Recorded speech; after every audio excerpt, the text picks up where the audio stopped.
Petrol is a Muggle liquid fuel used to power their vehicles. Perhaps you'll learn more about it in Muggle studies. Feeling any better? Thanks, Mr. Potter. Thanks for asking. I've been practicing my Patronus charm. Expecto Patronum. An improvement. Keep it up. I wish I could cast a corporeal Patronus, though. Concentration is key to casting a Patronus, and believing you can do it will help more than you might imagine. Trust me. All right, let's try again. This time with more confidence.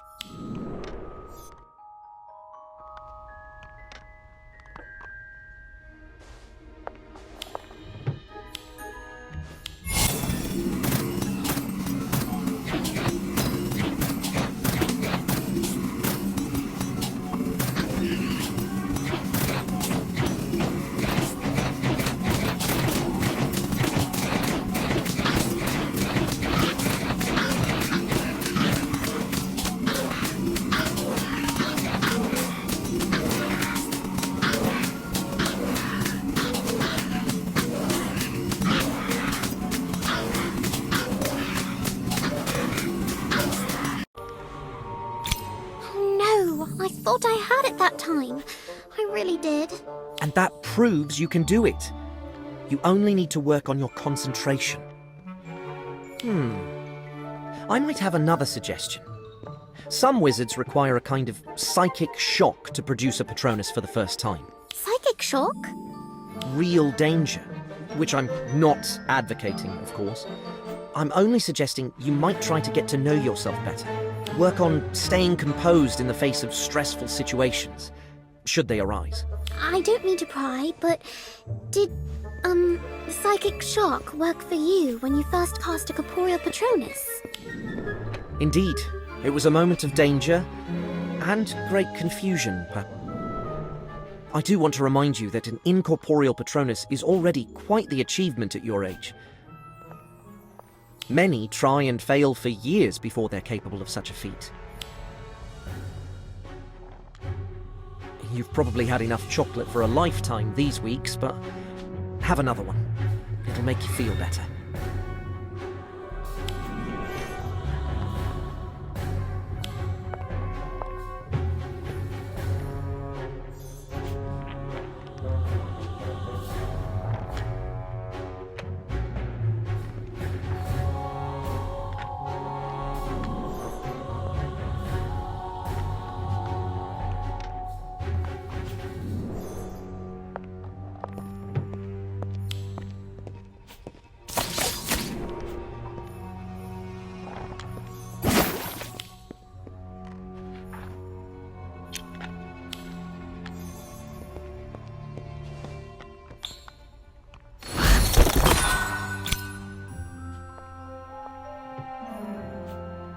Have some. It'll make you feel better.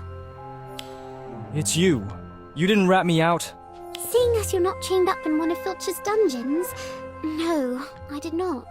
And what do you want for it? I've not a sickle to my name. Good thing I wasn't counting on that. Scriven shafts broke, my manuscripts burnt to a crisp. Now I truly have nothing. So take your pity elsewhere. No one wants to deal with someone who has nothing. Even the loan sharks won't talk to us anymore. How did Scrivenshaft end up borrowing from them? Everyone loves your quills. I've even received some fancy ones for my birthdays. My family's run Scrivenshaft's quill shop for generations. It's never been as profitable as joke shops or honeydukes. But quills are something everyone uses, so we kept a delicate balance. Everything changed when the Dementors attacked. Tension rose, business dropped, and before we knew it, we couldn't pay our bills. Yeah, from that Midas character. He's a real piece of work. I've got until the end of the month to pay up, with interest, or he's going to take the shop. Why you? Where's your father? Gone. Left us with nothing but debt and a hastily written apology. The coward. The worst part is, I know I can make the shop work if I could get out from under all the debt. I grew up in the shop. I know how to run it. I don't want to lose it. Believe it or not, that's the truth.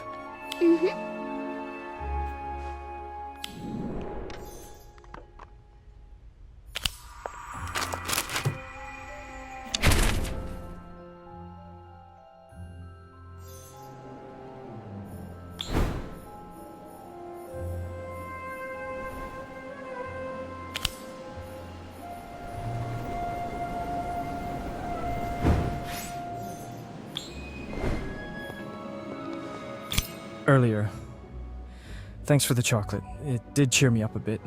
If there's anything else you'd like to ask, just go ahead. Is that why you stole the sword? I overheard how valuable it was in Hogsmeade. Thought it might tide us over. I know stealing is wrong, and believe me, it tortured me. I was too anxious to sleep for nights, listening for Filch's footsteps, waiting for them to take me in. If I had any other choice, I wouldn't have done it.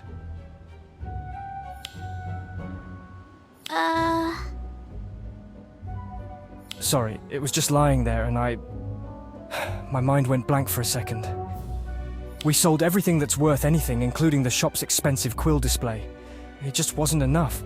Sometimes I write on the side. Wanted to sell my manuscripts today, but the pawn shop said they didn't take scrap paper. Well, it doesn't matter now. They're all gone.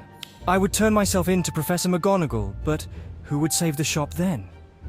You must think it's a pointless struggle. It's impossible for a kid anyway. Look, Wenshi, I can't promise that we'll find the perfect solution, but if you agree to turn yourself in afterwards, my friends and I will do what we can to help raise the funds you need. What? Is this some sort of sick joke? Scrivenshaft's been around forever. It's the right thing to do. Besides, there's something strange about these Dementor attacks. I can't put my finger on it just yet. Where should we start? Hogsmeade and its residents.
Everyone's so on edge.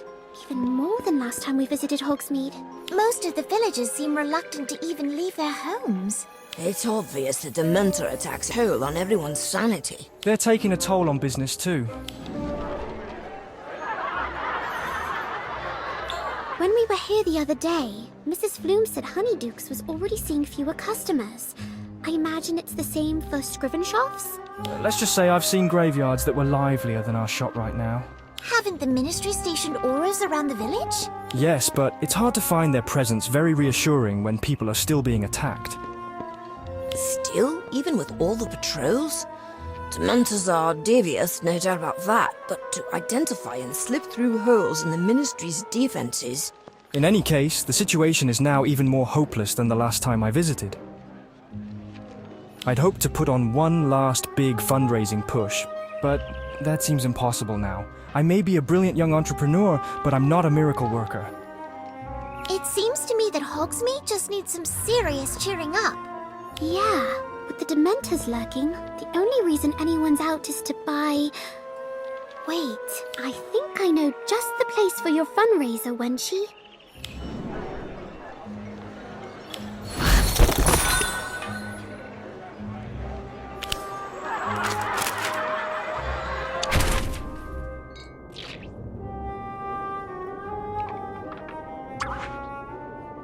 Dementors aren't all bad for business. I hear chocolate sales are up 50% here at Honey. This might sound mad, but I fell in love with a Dementor once. No, it's true. It really took my breath away. Thank you. Thank you for coming. Don't forget to check out our Scrivenshaft quill selection and get a free sugar quill with every Honeyduke's purchase.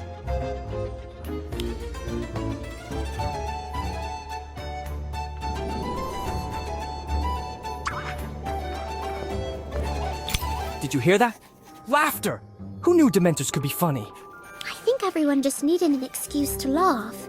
I know poking fun at the Dementor made it seem less scary to me. Maybe the rest of the villagers will be a little less afraid now, too. Thank you for finding the perfect place.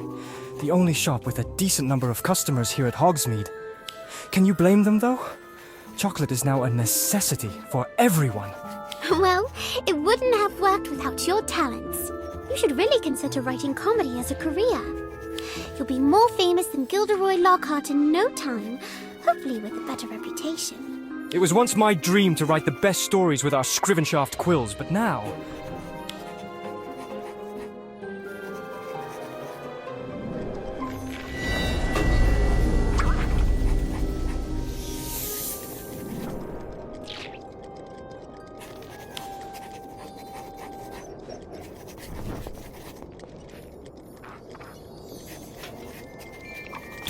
Quite a crowd, Wenchie.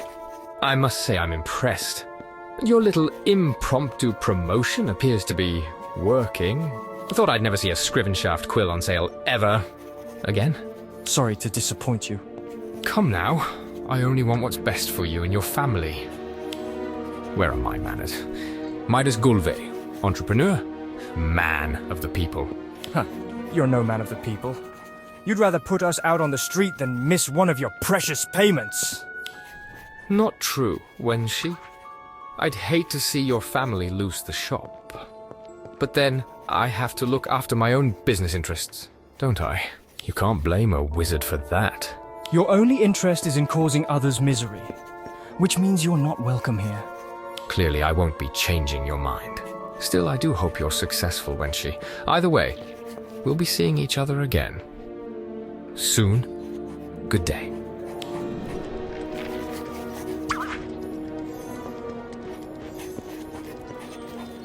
I see why you don't like him, Wenchie.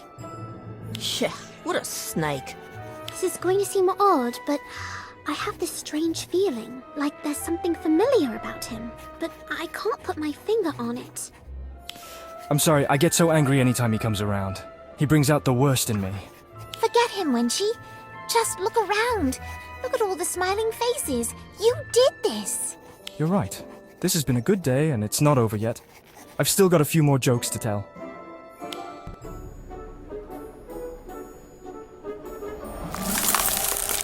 Oh no, it's the Dementor! Ivy, Daniel, run!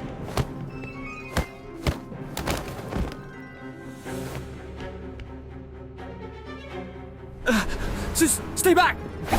Expecto Patronum!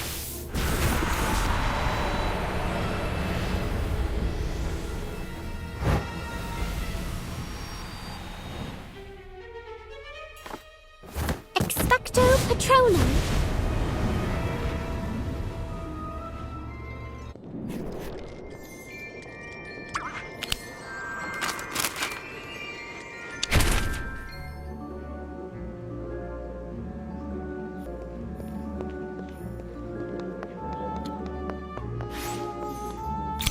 All that work. For nothing. I doubt anyone will set foot in the shop again. We're finished. Don't talk like that. I'm sure we can think of something. I don't know, Ivy. I feel like we might have done more harm than good. That thing was attracted to the happiness in the room, right? Yes, they feed on it. Happiness, joy, pretty much any positive emotion. They take it all, leaving you with nothing but your worst memories, repeating over and over in your head. It's awful. Sorry, this wasn't my first run-in with a Dementor. I'm afraid it's put me in a rather melancholy mood. Believe me, I know what you're going through. Was that your first encounter? It was shortly after my father left us. I'd gone into the Forbidden Forest to be alone, and stumbled upon the foul thing in a clearing. If it hadn't been for the aura, I'd have been done for. You were lucky that Aura was around. Lucky? He's had 2 run-ins with the same Dementor. If you ask me, that's some serious bad luck. Actually, I don't think it is. I think when she is being targeted.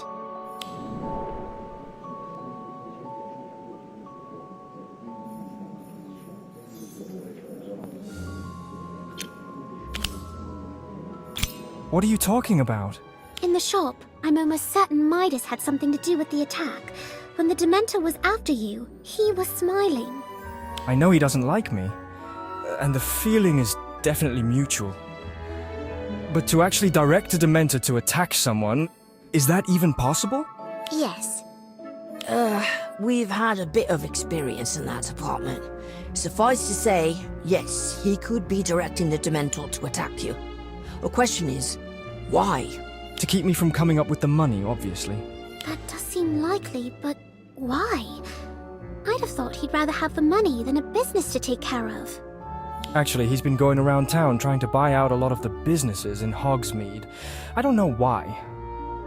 Of course. That's why he looked so familiar. I ran into him in Honeydukes. Literally.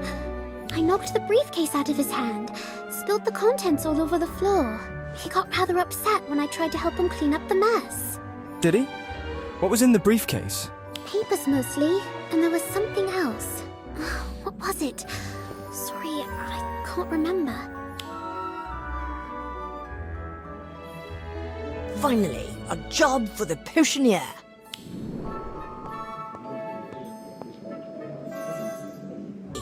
I've been working on perfecting my memory potion. This should help you remember exactly what happened. Is it really that good? I might... Okay, bottoms up.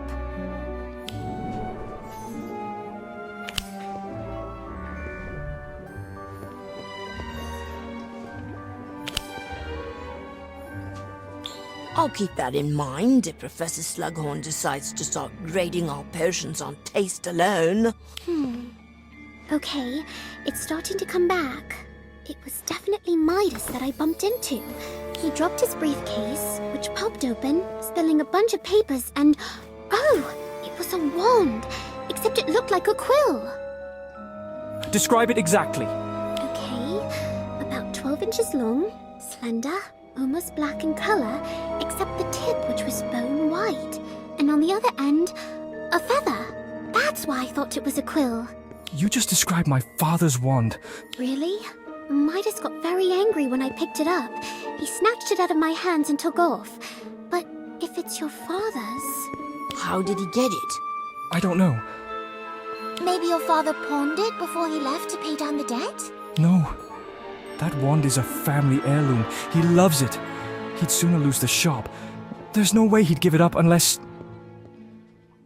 Midas took it from him. My father could be kidnapped. Or worse. And so darkness descends upon the once lively village. A necessary cleansing, I would call it.